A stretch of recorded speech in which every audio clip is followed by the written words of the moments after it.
wheat beer. This is Hefeweizen, one of my favorite types of beer, but I've never tried them side by side like this, so this will be very interesting.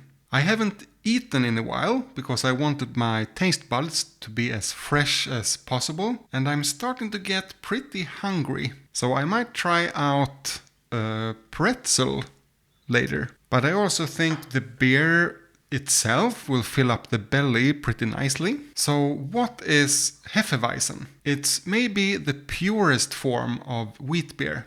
If you compare it to the other big style of wheat beers, the wheat beer. I know, it's a bit confusing. But in that style, you add, for instance, orange peel and coriander seeds, brands like Hoegaarden from Belgium, Kronenbourg 1664 Blanc from France, and Allagash White from the US. But in the Hefeweizen, it's just the normal ingredients: barley, water, yeast, hops. And then instead of using only barley, you have half or more wheat instead, which gives the beer this nice creamy texture. But how can these beers be so fruity when nothing is added to them? Well, it's because of the yeast and how it's fermented. You can find the same kind of yeast in Belgian ales, for instance, and it gives those typical banana clove flavors. Okay, enough talking, let's start drinking. So these glasses are rinsed, or I poured cold water into them and then poured it out. That will keep the foam head nice and small. So we want to pour it slowly and softly.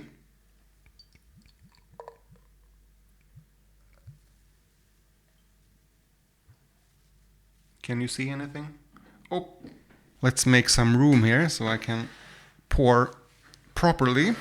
Here you can see my angle got a little messed up, so the foam head is too big at the moment. And of course, you don't have to buy these fancy glasses. I just like to collect them. This one, for instance, is from IKEA.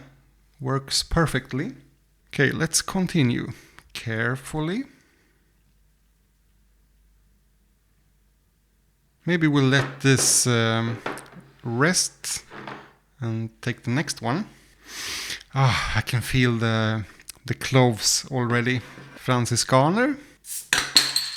Let's see if I can do this better. Oh yes, this is the way. Oh, the microphone is in the way.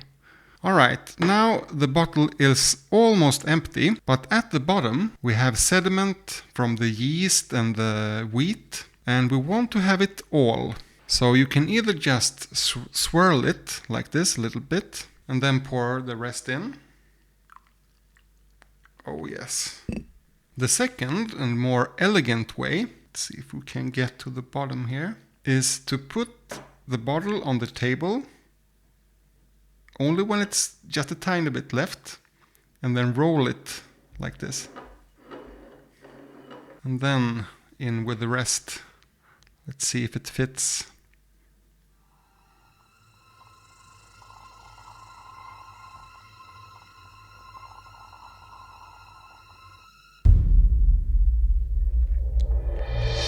Oh yes, baby. Let's do the Paulaner now. Carefully. Let's roll it. Oh man, the smell's in here right now. And the Erdinger. Erdinger is probably the German pronunciation.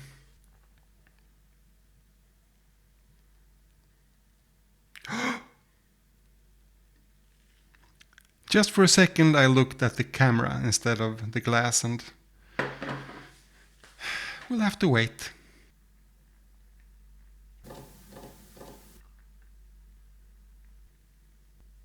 Almost done. So why I chose these 4 beers specifically is because these are among the best of them, and you can easily buy them anywhere in the world pretty much. So hopefully that's true, so I don't mislead you if you want to buy one of these. Okay, let's sniff.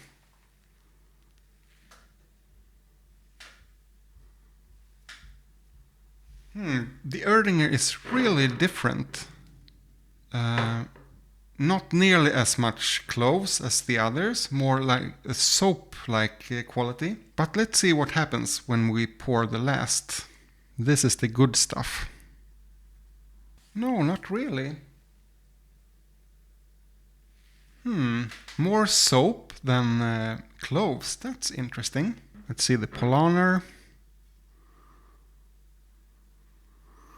Very typical. You have that banana candy, apricots maybe, and the cloves of course. Weihenstephaner.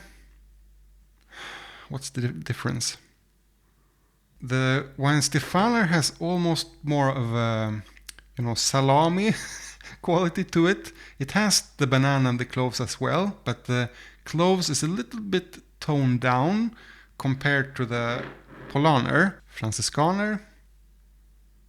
It's like Weihenstephaner light, you could say. It also has a little bit of that salami quality to it. Okay, should we dig in? Maybe let's start with the odd one out here then, the Erdinger. Prost in German, cheers, or skål in Swedish. It's pretty malty. I can't remember if I've tried the Erdinger before. Weihenstephaner, definitely, I love this one. Is this that malty?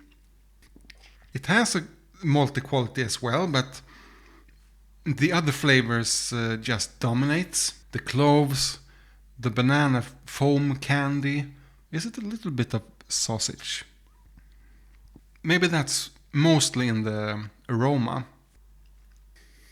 Yeah, the Erdinger doesn't have that much clove and fruitiness, but somehow it's creamier and leans more towards the malty side of things. Paulaner. Yeah, back to the fruitiness, but not as much flavors as the Weihenstephaner. Maybe the Weihenstephaner is also the most bitter of them. I mean, all of these four have low bitterness, but if one of them is more bitter, maybe that's Weihenstephaner. That's also pretty malty. It has something, maybe more like lemon. This is difficult. Alright, let's organize this in some way. Which beer has the most cloves, maybe? Let me drink some water. Paulaner. Quite a lot of cloves. What? Ooh. Peach? Yeah, maybe peach. But a low amount of cloves. What?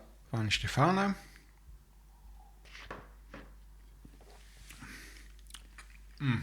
Maybe the highest amount of cloves. Water. And Franziskaner. These two are in the final. These two are the losers. Clove-wise, that is. Weihenstephaner and Paulaner. Yeah, I think Weihenstephaner has the most clove quality, if that's what you like. Now, how about that banana? Erdinger. I can't find much banana quality in there at all, actually. Maybe that bitterness comes from the alcohol? Is there a difference in ABV? I don't think so. 5.4 Weihenstephaner, 5% Franziskaner, 5.5 Paulaner, and is Erdinger the strongest? No, 5.3. Maybe it's just that the clove taste isn't there to hide the alcohol. Okay, Franziskaner. I can feel a little bit of the banana. Let's do like this actually. Erdinger the least, Franziskaner, Weihenstephaner. There you have a lot. Paulaner. A lot there as well. So maybe if you want those typical Hefeweizen flavors. These two beers, the Weihenstephaner and Paulaner, are the go-to beers. These ones are good as well, but they don't have those qualities really. I've had Franziskaner many times before and I love this beer. Usually I drink it very cold though. These beers have been out of the fridge for almost an hour maybe now. Say something nice now. Now all of a sudden it tasted more. But yeah, when you compare it to the Weihenstephaner, it's more dampened in the flavors. The Erdinger is the least exciting beer. At least that is how I experience it today. So can we pick a winner between these two? Water.